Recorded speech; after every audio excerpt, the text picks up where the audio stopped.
Good afternoon, October 5 at ang oras ngayon ay 1:35 ng tanghali or hapon.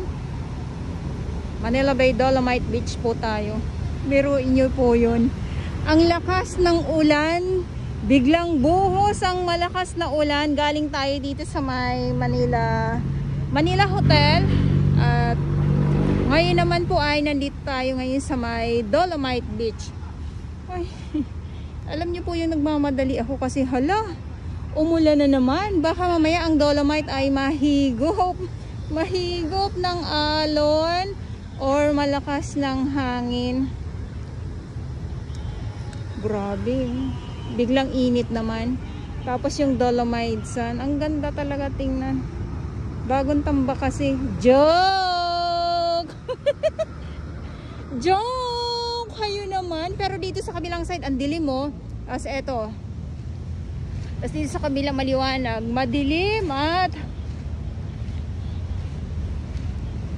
maliwanag. Update muna tayo. Good afternoon po sa inyong lahat at sa mga baguhan. Yes, welcome sa channel ni Miss Jolaine Adorables. Mahalin niyo po ako ng buong buo. Yun ay hindi galing sa ilong ng maisingaw. Garas sa buwan. At syempre maraming salamat sa ating mga Manila Bay Warriors na walang sawang maglinis, umulan, uminit, bumagyo ang ating MMDA, Estero Rangers ng DENR, Dolitopad at ang ating DPS Mandaragat. Doon naman po sa Manila Yacht Club. So paulit-ulit na lang no, yung pagbabanggit ko sa kanila.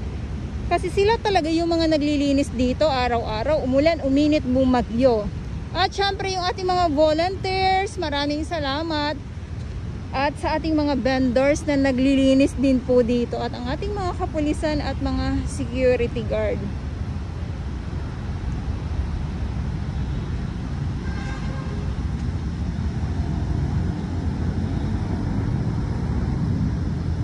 Wala na yung mga samot-saring mga basura dito na nakatambak nung nakaraang mga nakaraang linggo na napapadpad dito sa Dalampasigan. Gawa nga po nung sunod-sunod na bagyo. Ay, o diba? Ang ninaw.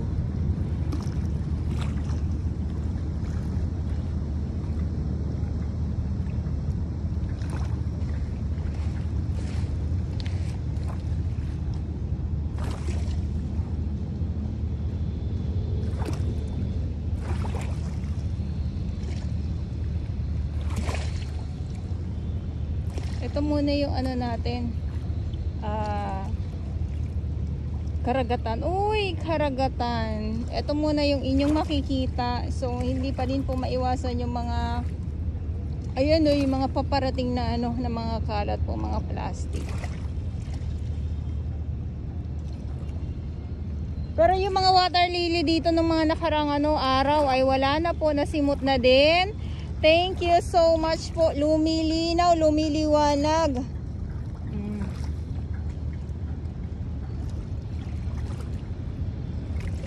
Oho, yung mga isda. Pag ganito na ulan, tapos init, ulan, init. Alam nyo na po yung magdadagsaan dito sa Dalampasigan ay ang mga isda. Inuulit-ulit ko lang. Yung mga lamang dagat. Kasi nga po ay panay ang ulan. Tapos biglang init. Grabe yung mga yung mga plastic sumusugod. Tatambak dito yan sa Dalampasigan. Bakit kumikinang na naman? Bakit ganito ang dagat? Bakit kumikinang? Ano ang mayroon at bakit kumikinang? Sino na naman ang may kasalanan nito? Kayo naman, joke lang. Pero malinaw at ito yung ito yung ating dalampasigan. So hindi ko lang po alam kung papa-low tide na ba ito or papa-high tide na. Ay yung kahapon, ganun din. Kahapon biglang buhos ng malakas na ulan. Grabe, ganitong oras din yun. Parang mga ganitong oras din na talaga namang nabigla din naman po ako. Yun nga po dahil sa pagkabigla na naman natin, ayan ay uwian na po. Syempre pag ganun hindi ka pa ba uuwi? Ano bang pinagtatambay mo doon sa Comelec or doon sa labas ng Manila Hotel? Kung wala ng mga ganap. Tapos yung ibang mga supporters nagsipag-uwian na. Yun kailangan uwi din po. Wala mga isda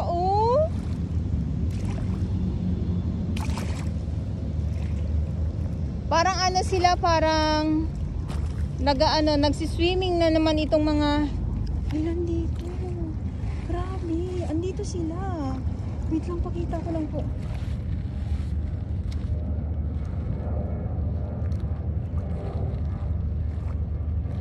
Ayan, nandyan sila. Wow. Nangangapal. Akala ko ano lang mga isda pala. Hindi ako mag-iingay kasi aalis yan sila. Hala, kulang na lang habulin ko to. Ano ba to? Ano na naman itong mga nakikita ko dito? Bakit ganito nandito sila ngayon? I-zoom ko lang po yung aking camera para po makita ninyo wait lang na-tsempo lang po ako. Nangangapal, grabe.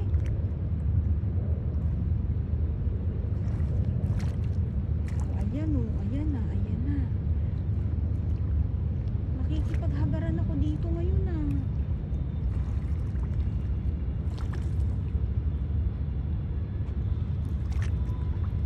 Mag-aabang ako dito sila mismo sa may tabi ng panandalian. Ayun yun ang ako pala yan. Grabe.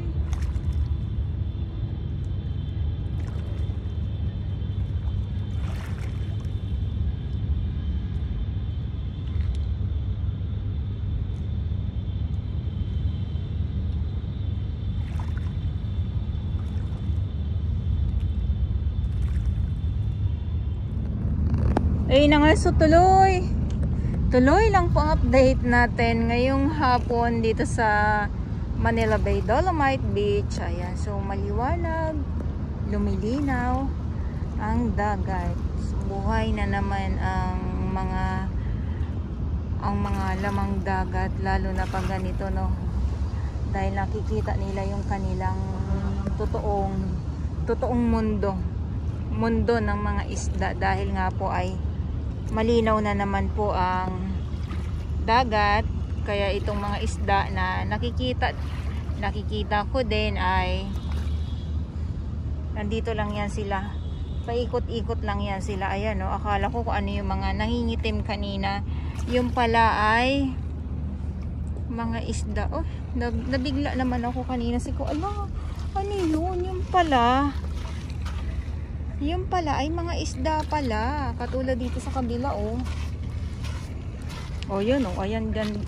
Ayun andyan sila. Ayan andyan sila. Ayan kulang na lang talaga na kasi sila ng alon Ayan, andyan sila.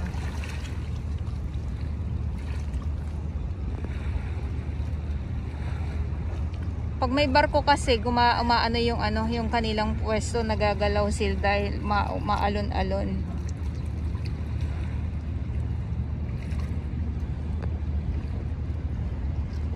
Grabe naman. Nagpapakita na naman itong mga isda ngayon dito sa gilid lang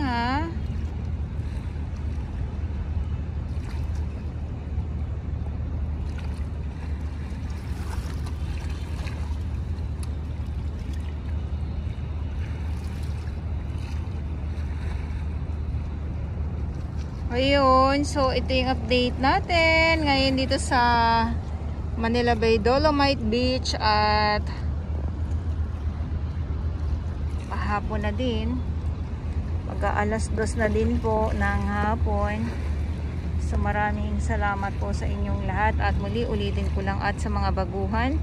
Yes, welcome sa channel ni Miss Jolani Dorabas. Mahalin niyo po ako ng buong buo. Yun ay hindi galing sa ilong ng Maisingaw. God bless everyone.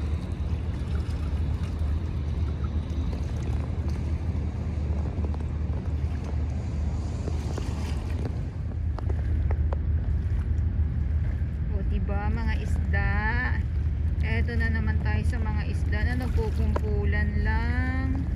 Ang sarap lang nila tingnan, panuorin.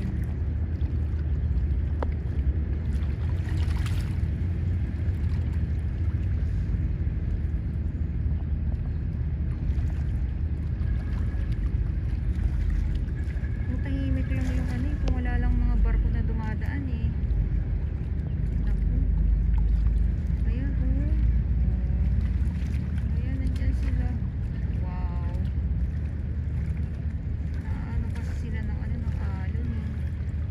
October 5, 2024. Grabing tumpukan na naman nila. Anong klaseng isda na naman kaya ito yung mga nandito sa dalampasigan ng Dolomite Beach po. Ayan o.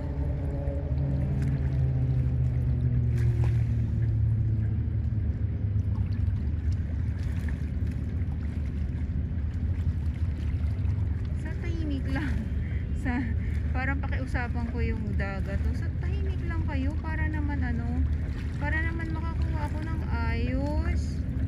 Anong klaseng mga isda kaya ito? Anong klaseng mga isda kayo?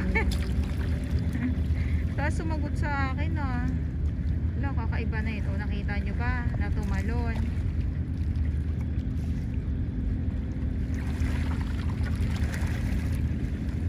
Pambihira naman. Sabi ko wag muna nga eh. Ayan o. Diba? Ito yun eh. Ito yun dilis? Nagkukumpulang mga dilis? Dilis kaya ito? Yan na, hinahagad na ng malaki. Halika na. Diba? Eh, sabi ko eh. Kapag hinagad sila ng malaking isda, wala.